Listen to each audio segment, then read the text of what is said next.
I only got into cryptography, and especially post-quantum, quickly after that, further into my professional life. I was a software engineer for a while, and the Snowden leaks happened. Phone records get leaked. All of Verizon's phone records get leaked. And then Prism and more leaks and more leaks and more leaks. And as an engineer first, I felt like everything that I was building and we were building and telling people to use was vulnerable. I wanted to learn more about how to do things securely. I went further and further and further down the rabbit hole of cryptography. And then I think I saw a talk which was basically like, oh, elliptic curves are vulnerable to a quantum attack. I was like, well, I really like these things. They're very elegant mathematical objects. It's very beautiful. I was sad that they were fundamentally broken. And I think it was Dan Bernstein who was like, well, there's this new thing that uses elliptic curves, but is supposed to be post-quantum secure.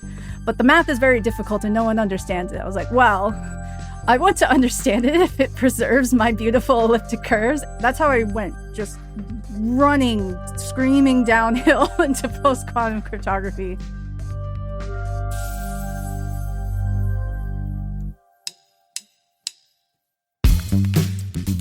That's Deirdre Connolly talking about how her love of beautiful math and her anger at the Snowden revelations about how the government was undermining security led her to the world of post-quantum cryptography.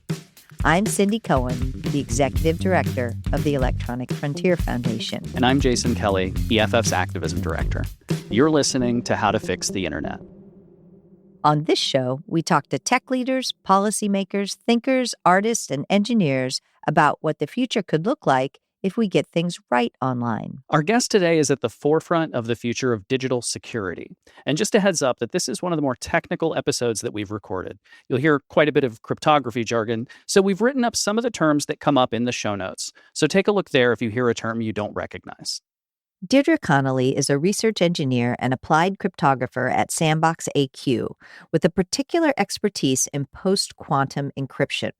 She also co-hosts the Security, Cryptography, Whatever podcast, so she's something of a cryptography influencer, too.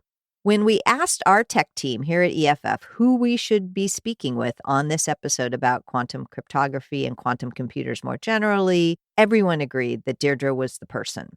So we're very glad to have you here. Welcome, Deirdre. Thank you very much for having me. Hi. Now, we obviously work with a lot of technologists here, and certainly personally, cryptography is near and dear to my heart, but we're not technologists, neither Jason nor I. So can you just give us a baseline of what post-quantum cryptography is and why people are talking about it? Sure. So a lot of the cryptography that we have deployed in the real world relies on a lot of math and security assumptions on that math based on things like abstract groups, Diffie-Hellman, elliptic curves, finite fields, and factoring prime numbers such as systems like RSA. All of these constructions and problems, mathematical problems, have served us very well in the last 40-ish years of cryptography. They've let us build very useful, efficient, small cryptography that we've deployed in the real world. It turns out that they are all also vulnerable in the same way to advanced cryptographic attacks that are only possible and only efficient when run on a quantum computer. And this is a class of computation, a whole new class of computation versus digital computers, which is the main computing paradigm that we've been used to for the last 75 years plus. Quantum computers allow these new classes of attacks, especially variants of Shor's algorithm, named after Peter Shor, that basically, when run on a sufficiently large, cryptographically relevant quantum computer, makes all of the asymmetric cryptography based on these problems that we've deployed very, very vulnerable. So, post-quantum cryptography is trying to take that class of attack into consideration and building cryptography to both replace what we've already deployed and make it resilient to this kind of attack, and trying to see what else we can do with these fundamentally different mathematical and cryptographic assumptions when building cryptography. So we've secured our stuff behind a whole lot of walls. or we're slowly building a bulldozer. This is a particular piece of the world where Yeah. the speed at which computers can do things has been part of our protection, and so we have to rethink that. Yeah. Quantum computing is a fundamentally new paradigm of how we process data that promises to have very interesting and applications beyond what we can envision right now, like things like protein folding, chemical analysis, nuclear simulation, and cryptanalysts are very strong attacks against cryptography. But it is a field where it's such a fundamentally new computational paradigm that we don't even know what its applications fully would be yet, because we didn't fully know what we were doing with digital computers in the 40s and 50s. They were big calculators at one time. When it was suggested that we talk to you about this, I admit that I have not heard much about this field, and I realized quickly when looking into it that there's sort of a ton of hype around quantum computing and post-quantum cryptography, and that kind of hype can make it hard to know whether or not something is actually going to be a big thing, or whether this is something that's becoming an investment cycle like a lot of things do. And one of the things that quickly came up as an actual real danger is what's called sort of save now, decrypt later. Oh, yeah. Right? We have all these messages, for example, that have been encrypted with current encryption methods. And if someone holds on to those, they can decrypt them using quantum computers in the future. How serious is that danger? It's definitely a concern, and it's the number one driver, I would say, to post-quantum crypto adoption in broad industry right now is mitigating the threat of a store now, decrypt later attack, also known as harvest now, decrypt later, a bunch of names that all mean the same thing. And fundamentally, it's especially if you're doing any kind of key agreement over a public channel, and doing key agreement over a public channel is part of the whole purpose of you want to be able to talk to someone who you've never really touched base with before. And you all kind of know some public parameters that even your adversary knows. And based on just the fact that you can send messages to each other and some public parameters and some secret values that only you know and only the other party knows, you can establish a shared secret, and then you can start encrypting traffic between you to communicate. And this is what you do in your web browser when you have an HTTPS connection. That's over TLS. This is what you do with Signal or WhatsApp or Facebook Messenger with the encrypted communications. They're using Diffie-Hellman as part of the protocol to set up a shared secret, and then you use that to encrypt the message bodies that you're sending back and forth between you. But if you can just store all those communications over that public channel, and the adversary knows the public parameters because they're freely published, that's part of Kirchhoff's principle about good cryptography. The only thing that the adversary shouldn't know about your crypto system is the secret key values that you're actually using. It should be secure against an adversary that knows everything that you know except the secret key material.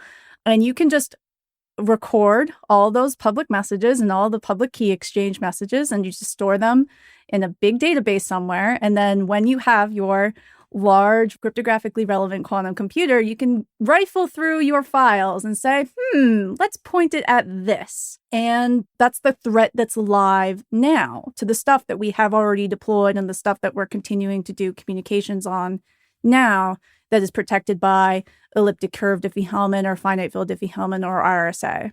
They can just record that and just theoretically point an attack at it at a later date when that attack comes online.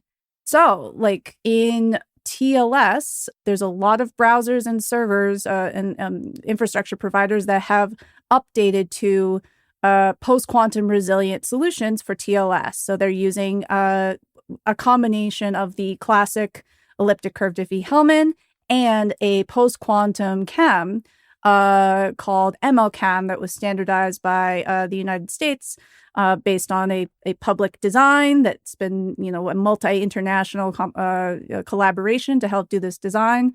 I think that's been deployed in Chrome, and I think it's deployed by Cloudflare, and it's getting deployed. I think it's now become the default option in the latest version of OpenSSL and a lot of other open source projects. So that's TLS. Similar approaches are being adopted in OpenSSH, the most popular SSH implementation in the world. Signal, the service, has updated their key exchange to also include a post-quantum chem, and their updated key establishment. So when you start a new conversation with someone or reset a conversation with someone, that is the latest version of Signal is now protected against that sort of attack. That is definitely happening. And it's happening the most rapidly because of that store now, decrypt later attack, which is considered live. Everything that we're doing now can just be recorded. And then later when the attack comes online, they can attack us retroactively. So that's definitely a big driver of things changing in the wild right now. Okay, I'm going to throw out two parallels from my very limited knowledge to make sure I understand. This reminds me a little bit of sort of the work that had to be done before Y2K in the sense of like, now people think nothing went wrong and nothing was ever going to go wrong, but all of us working anywhere near the field know actually it took a ton of work to make sure that nothing blew up or stopped working.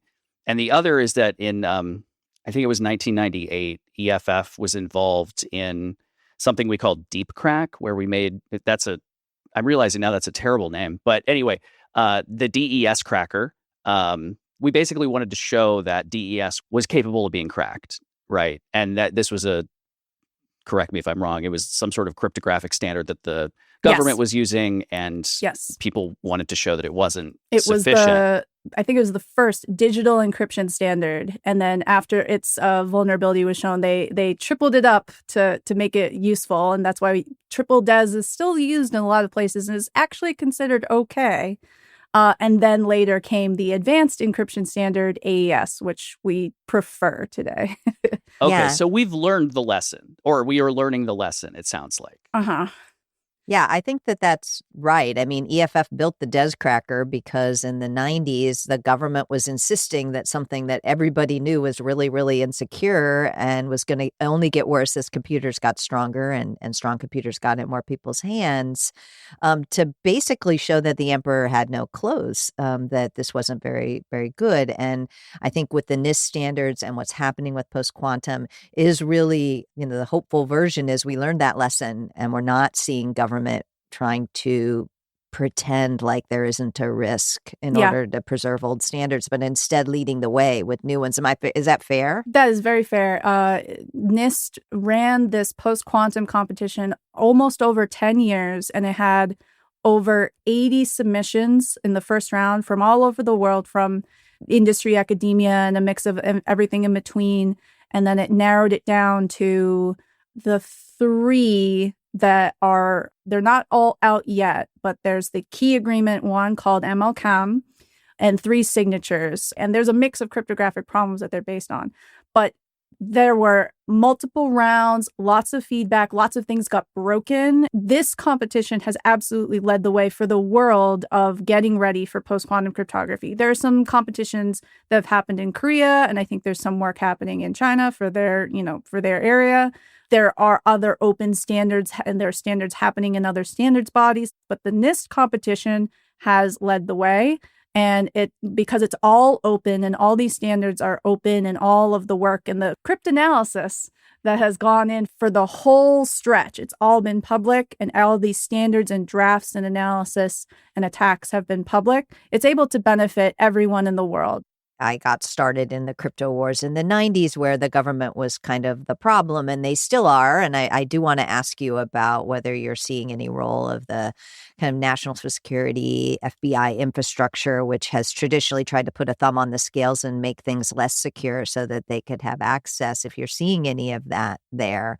But on the NIST side, I think this provides a nice counterexample of how government can help facilitate building a better world sometimes, as opposed to being the thing we have to drag kicking and screaming into it. But let me circle around to the question I embedded in that, which is, one of the problems that we know happened in the 90s around DES. And then, of course, some of the Snowden revelations indicated some mucking about in security as well, behind the scenes by the NSA.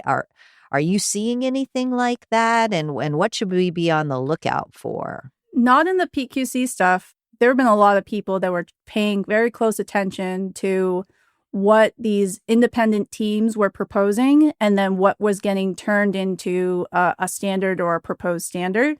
And every little change, because I was closely following the key establishment stuff.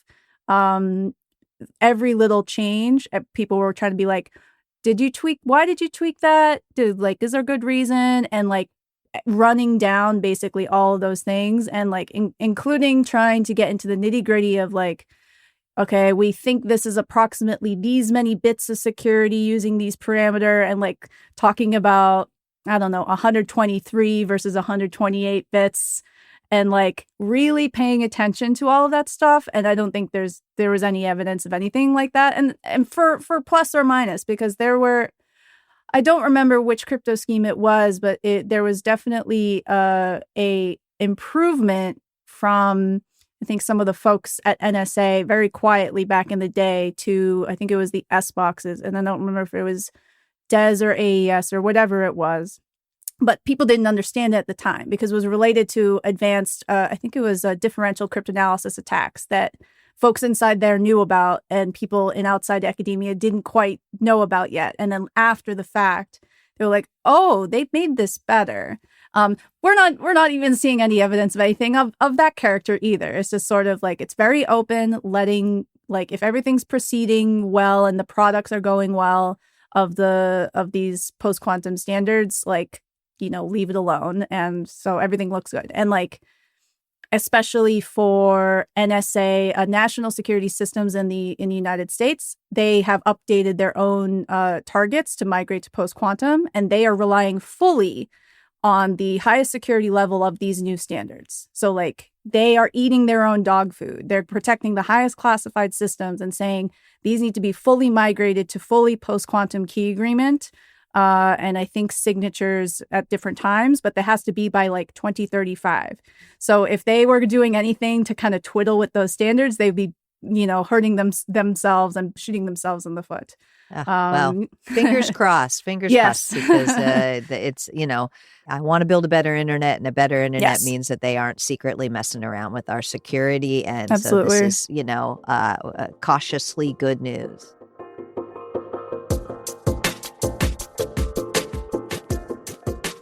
Let's take a quick moment to thank our sponsor. How to Fix the Internet is supported by the Alfred P. Sloan Foundation's Program in Public Understanding of Science and Technology, enriching people's lives through a keener appreciation of our increasingly technological world and portraying the complex humanity of scientists, engineers, and mathematicians.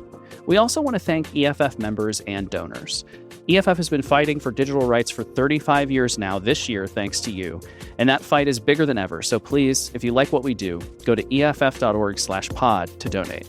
Also, we'd love for you to join us at this year's EFF Awards, where we celebrate the people working towards the better digital future that we all care so much about. Those awards are coming up on September 12th in San Francisco, and you can find more information about them at EFF.org/awards. We also wanted to share that our friend Cory Doctorow has a new podcast. Have a listen to this. How did the internet go from this You could actually find what you were looking for right away, bang. to this? I feel like I'm in hell. Spoiler alert, it was not an accident. I'm Cory Doctorow, host of Who Broke the Internet from CBC's Understood. In this 4-part series, I'm going to tell you why the internet sucks now, whose fault it is, and my plan to fix it. Find Who Broke the Internet on whatever terrible app you get your podcasts. And now back to our conversation with Deirdre Connolly. I think the thing that's fascinating about this is kind of seeing this cat and mouse game about the ability to break codes and the ability to build codes and systems that are resistant to the breaking, kind of playing out here in the context of building better computers for everyone. And I think it's really fascinating. And I think it also, for people, this is a pretty technical conversation, even, for our audience, but this is the stuff that goes on under the hood of how we keep journalists safe, how we keep activists safe, how we keep us all safe, whether it's our bank accounts or our, people are talking about mobile IDs now and other, all sorts of sensitive documents that are going to not be in physical form anymore, but are going to be in digital form. And unless we get this lock part right, we're really creating problems for people. And, what I really appreciate about you and the other people kind of in the midst of this fight is it's very unsung, right? It's kind of under the radar for the rest of us, but yet it's the ground that we need to stand on to be safe moving forward. Yeah.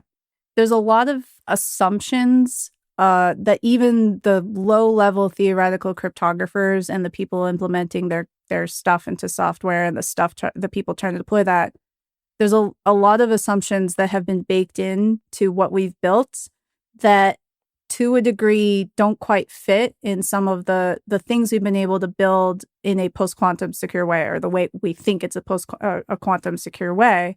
We're going to need to change some stuff. And we think we know how to change some stuff to make it work, but we're hoping that we don't accidentally introduce any vulnerabilities or gaps. We're trying, but also we're not 100% sure that we're not missing something because these things are new. And so we're trying, and we're also trying to make sure we don't break things as we change them, because we're trying to change them to be post-quantum resilient. But once you change something, if there's a possibility you just didn't understand it completely, and you don't want to break something that was working well in one direction because you want to improve it in another direction. And that's why I think it's important to continue to have a robust community of people who are the breakers, right? Who are hackers, who are attacking. And that is that's a mindset, right? That's a way of thinking about stuff that is important to protect and nurture.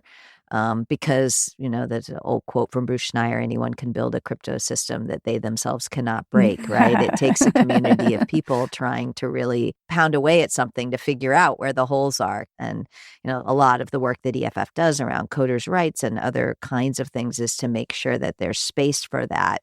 And I think it's going to be as needed in a quantum world as it was in a kind of classical computer world. Absolutely. I'm confident that we will learn a lot more from the breakers about this new cryptography, because we've tried to be robust through this, NIST post-quantum competition, and a lot of the things that we learn apply to other constructions as they come out. But there's a whole area of people who are going to be encountering this kind of newish cryptography for the first time, and they kind of look at it and they're like, oh, I think I might be able to do something interesting with this. And we'll all learn more, and we'll try to patch and update as quickly as possible.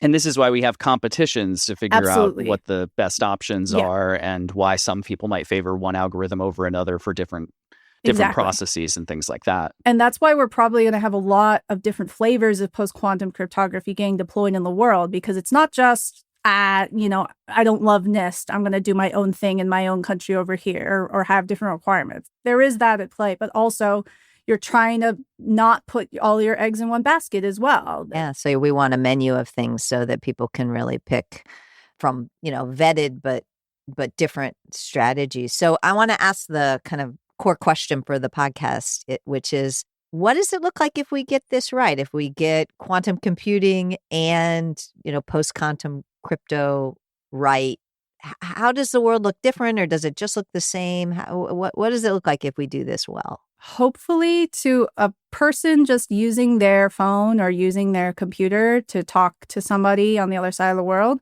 hopefully they don't notice. Hopefully to them, if they're, deploying a website and they're like, I need to get a Let's Encrypt certificate or whatever. Hopefully Let's Encrypt just, and CertBot just kind of does everything right by default, and they don't have to worry about it. For the builders, it should be, we have a good recommended menu of cryptography that you can use when you're deploying TLS, when you're deploying SSH, when you're building cryptographic applications, especially. So if you are building something in Go or Java or, whatever it might be, the crypto library in your language will have the updated recommended signature algorithm or key agreement algorithm, and be like, this is how we, they have code snippets to say, this is how you should use it.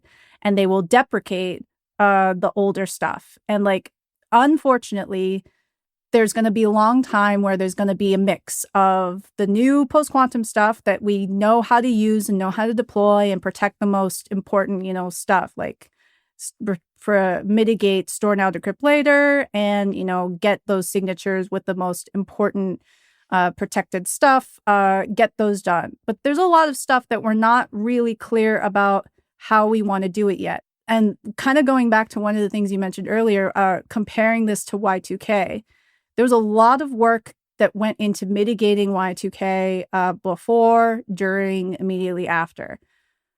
Unfortunately, the comparison to the post-quantum migration kind of falls down because after Y2K, if you hadn't fixed something, it would break and you would notice in a usually a obvious way. And then you could go find it. You fix the most important stuff that if it broke, like you would lose billions of dollars or, whatever, you'd have an outage. For cryptography, especially the stuff that's a little bit fancier, you might not know it's broken because the adversary is not going to blow up and you have to, reboot a server, patch something, and then, redeploy. If it's going to fail, it's going to fail quietly. And so we're trying to kind of find these things, or at least make the kind of longer tail of stuff, find fixes for that up front, so that at least the option is available. But for a regular person, hopefully they shouldn't notice.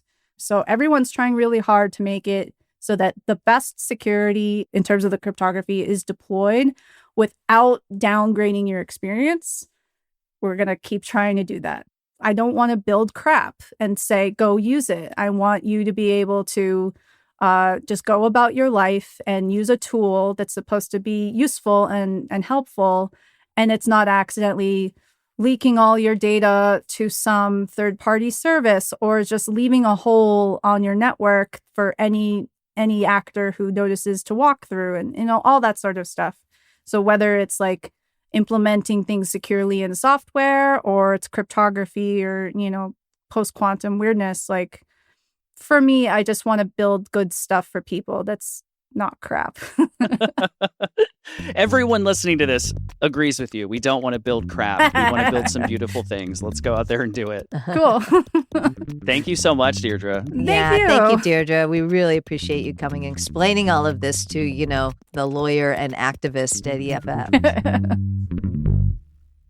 Well, I think that was probably the most technical conversation we've had, but I followed along pretty well. And I feel like at first I was very nervous based on the save and decrypt concerns. But after we talked to Deirdre, I feel like the people working on this, just like for Y2K, are pretty much going to keep us out of hot water. And I learned a lot more than I did know before we started the conversation. What about you, Cindy?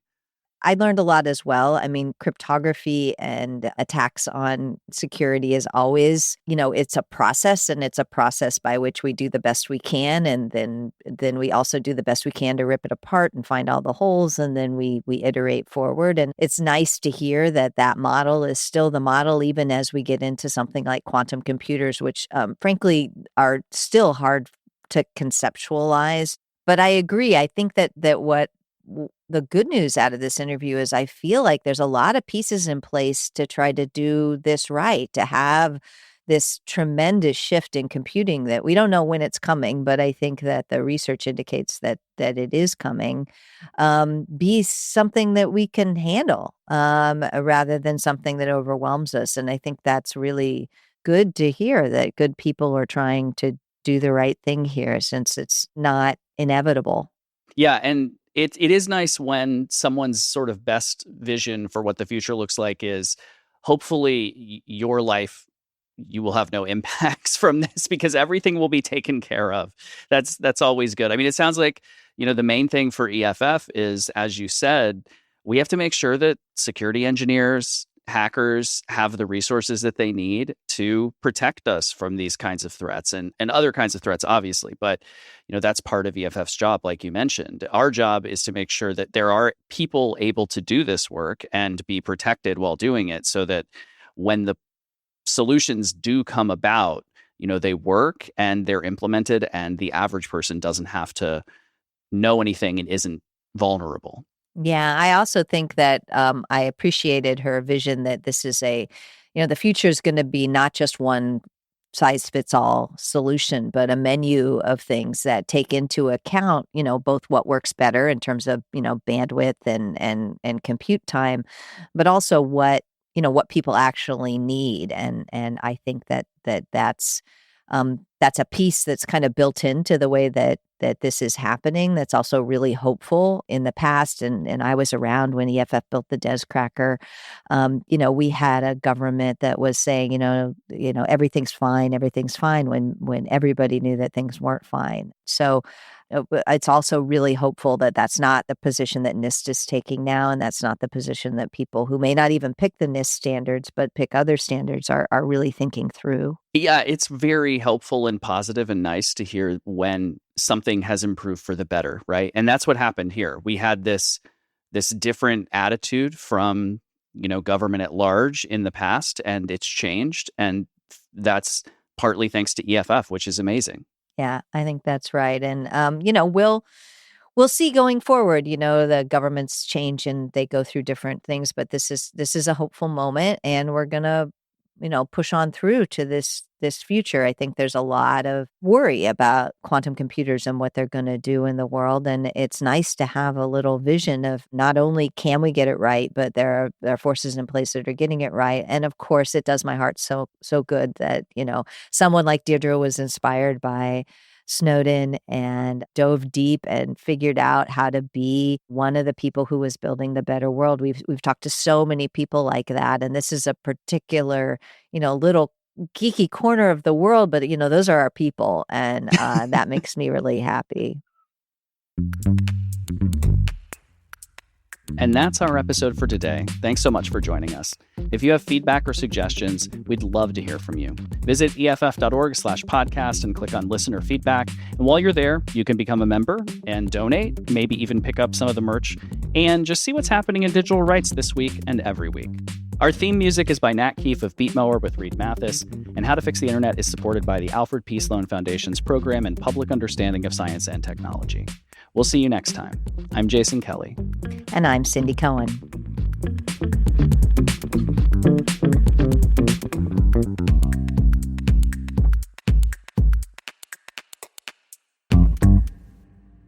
This podcast is licensed Creative Commons Attribution 4.0 International and includes the following music licensed Creative Commons Attribution 3.0, unported by its creators.